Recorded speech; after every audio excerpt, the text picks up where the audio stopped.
Gue dulu adalah orang yang percaya bahwa dunia ini itu sangat membutuhkan superhero, di mana banyak sekali orang-orang yang kurang beruntung itu mesti ditolong sama orang-orang yang sangat beruntung. Tapi itu semua berubah semenjak gue nonton The Boys, dan ini adalah review dari Gen V, spin-off-nya The Boys.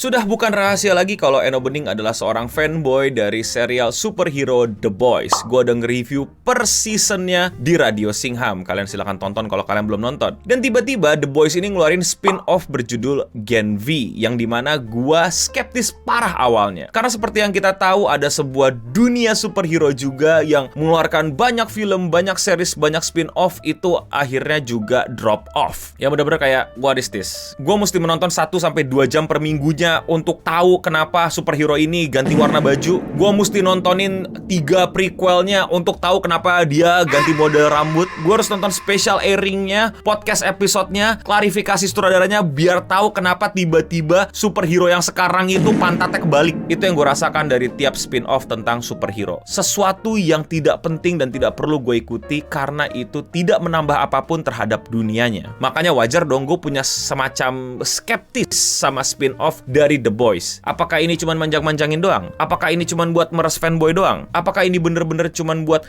mumpung lagi rame, mumpung lagi bagus, ayo kita banyak-banyakin. Dan tentu saja seorang Eno Bening pun bisa salah, bisa keliru, dan kali ini jelas gua sangat salah dan sangat keliru. Gen V bagus banget! Apalagi kalau kalian adalah orang-orang yang udah nontonin The Boys 3 season. Gen V itu bukan kayak The Boys season 4. Gen V itu bener-bener kayak, oh lu suka The Boys, tonton Gen V deh. Ngerti nggak bedanya? Sebuah tempat lain, sebuah cerita lain tentang universe The Boys yang berisikan tentang mahasiswa-mahasiswa superhero yang masih berpegang teguh sama prinsip power stand to corrupt, absolute power corrupt absolutely. Tapi gue itu juga sempat skeptis sama jalur cerita, yang dimana kita tahu The Boys itu sangat-sangat dikuasai, dipusatkan dari semaniak-maniaknya Homelander. Jadi ada sosok superhero nomor 1 yang super maniak, super mengacau, dan ada orang-orang berkekuatan biasa yang berusaha untuk menjaga dan mengontrol dia, atau lebih tepatnya menghabisi dia. Nah, gue jadi skeptis lagi tuh.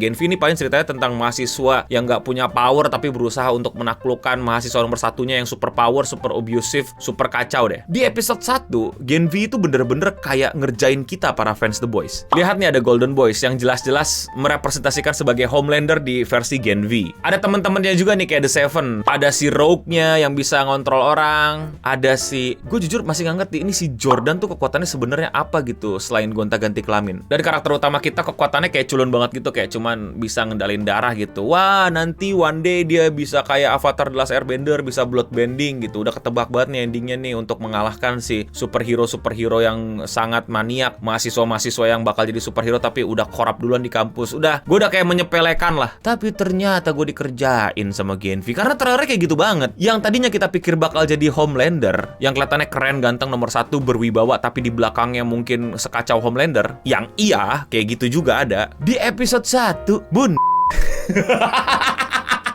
Gue gak ngetawain tapi gue ngetawain. Sialan, gue dikerjain. Gue pikir bener-bener bakal menjadi kopasnya Homelander, bakal bener-bener pakai apa ya, sebuah value-value yang buat The Boys berhasil terus ditupak-ruakin ke Gen V gitu biar gak jauh beda. Ternyata beda banget, bener-bener fresh, bener-bener kayak sialan. Fine, gue ikutin sampai habis. Bener-bener lu luar biasa bagus. Bener-bener sebuah cerita yang bener-bener baru, yang bener-bener masih memegang teguh chaos dan gore dan kefakapan dari The Boys, tapi diceritakan ulang dengan versi yang menurut gua sangat-sangat baru, original, kreatif, dan bener-bener bikin kita pengen ikutin. Satu hal yang menurut gue sangat-sangat luar biasa dan perlu gue apresiasi dari Gen V adalah penggunaan superpowernya. Yang dimana di The Boys kita lihat The Seven aja itu jarang sekali menggunakan superpowernya. Mereka itu konfliknya tuh melalui dialog, melalui ideologi, melalui flexing-flexingan. Jarang sekali mereka beradu power, jarang sekali mereka ada clash yang sampai power ketemu power, paling di ending-ending episode. Tapi di The Boys akhirnya akhirnya kita bisa melihat superpower versus superpower. Yang menurut gue pertarungannya ya udah bener-bener upgrade dari yang bagaimana gue sempat kecewakan di The Boys season 3. Bener-bener nunjukin bagaimana superpower itu digunakan tapi di level batas mahasiswa. Tapi tetap pertarungan yang kelihatan superhero lawan superhero, bukan superhero versus orang-orang culun yang lari-larian. Dan bener-bener apa ya, permasalahannya tuh bener-bener permasalahan yang gak bilang kayak, lu tau gak sih tipikal film-film superhero yang muda gitu, yang muda-muda, yang baru-baru, yang generasi baru gitu. Gak jauh-jauh dari, wah aku siapa, eksistensiku apa, aku sebenarnya siapa, kekuatanku apa gitu. Kayak lupa diri, kayak krisis eksistensi gitu. Atau kayak krisis pengakuan, krisis apresiasi. Atau nggak jauh-jauh dari permasalahan keluarga yang keluarganya nggak nerima dia, nggak bisa mengaccept dia sebagai orang yang baru karena punya kekuatan baru. Boring. Di sini masalahnya apa? Konspirasi.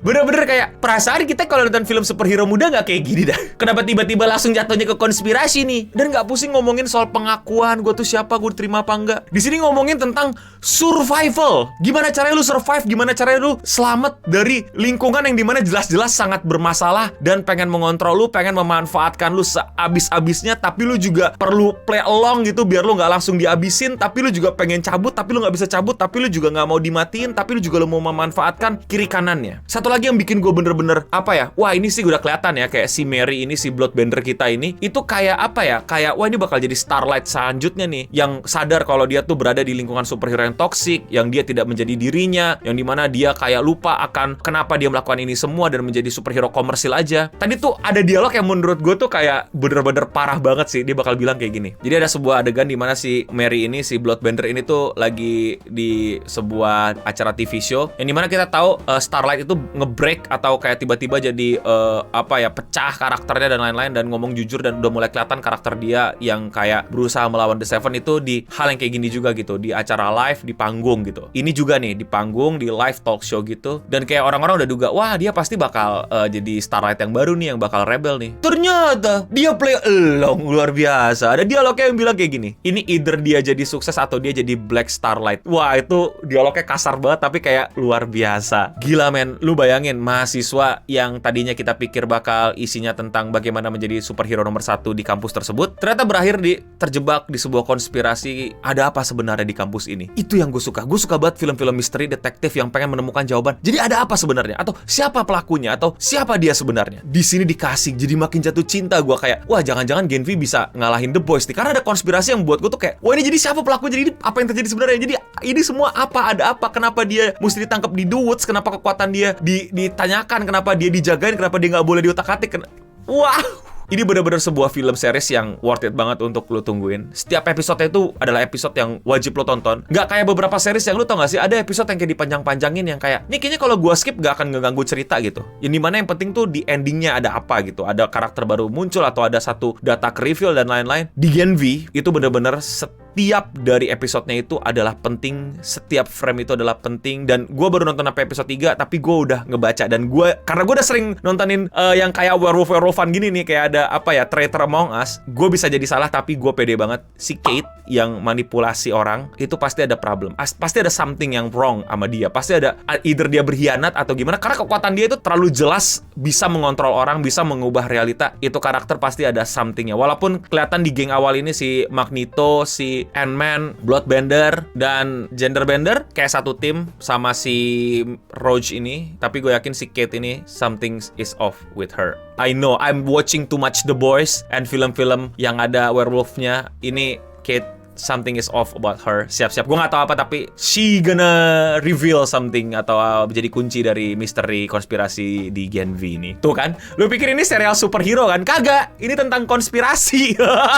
And I love it. Jadi penilaian gue adalah sangat layak tonton. Jangan sampai lu nonton setelah ini full. Kenapa kalau nonton ini full, capek lu nontonnya? Gue jamin capek, dan lu apa ya, tegang lu tuh kayak nanggung gitu. Jangan deh, lu mungkin lu bisa cicil sehari satu gitu. Jangan langsung lu babat satu hari. Akan capek lu nontonnya, because too many information banget. Dan gue seneng banget satu hal lagi apa? Ini kayak bilang fuck The Boys gitu loh. Kayak serial The Boys udah lu sendiri aja, ini Gen V gitu. Kita di universe lu, tapi ya lu tuh kita pinjem sebagai latar aja. Sedangkan di serial-serial superhero yang lain itu bener-bener kayak ngaruh banget, yang kayak penting banget sampai kita tahu warna bajunya berubah karena dia salah ngelangkah gitu. Ngerti nggak lo? Di 3 episode kayak what the hell man, I don't care. Tapi di sini kayak Gen V ya Gen V, The Boys ya The Boys, The Boys ada dikit di Gen V, bahkan ada sedikit Gen V di The Boys, tapi bisa dinikmatin secara terpisah. Jadi kalau kalian belum nonton The Boys, lu bisa nonton Gen V dengan aman, tentram, nyaman, tanpa lu harus tahu apa itu The Boys 3 season seriusan. Ini emang sengaja didesain untuk kalian yang belum nonton The Boys pun bisa ikutin. Gue bisa jamin itu, buruan nonton sekarang di Prime Video. So ya, itu aja dari gue. Buat kalian yang udah nonton, silahkan komen di bawah. Silahkan kalian tidak setuju, silahkan kalian setuju. Penilaian kalian berapa per berapa? Kalau gue pokoknya wajib nonton per nonton. Pokoknya tonton aja, ini bagus banget. Dan tentu saja gue gak sabar akhirnya nih, kira-kira mau digabungin kayak gimana The Boys dan Gen V nih. Apa nanti tiba-tiba ada Homelander kah untuk menjadi Deus Ex Machina di Gen V atau apa? I don't know, I don't really care. Gen V udah bisa dinikmatin tanpa The Boys. So ya, thank you telah memberikan gue serial yang layak untuk ditonton lagi. Kalau kalian suka sama konten review gue kayak gini, kalian bisa support gue dengan klik tombol subscribe, dan kalian juga bisa support lebih gue dengan klik tombol gabung atau join, sehingga kalian bisa join membership di channel ini dan mendapatkan banyak perks. Salah satunya adalah join ke Discord gue untuk ngobrolin review-review film kayak gini yang bisa juga full spoiler atau ya ngobrol aja pokoknya sama gue di private Discord gue. Dan ya itulah dia Radio Singham review Gen V dari gue. Kalian tahu kan itu Gen V itu plesetannya apa? Gen Z gitu. Si Gen Z itu sekarang jadi Gen V karena the V formula untuk jadi superhero di The Boys itu V, compound V ketemu sama Gen Z jadilah Gen V. I don't know is it brilliant or dumb, but it's worth to watch. Gue Naboding pamit undur diri untuk kita semua. Stay clean and sound.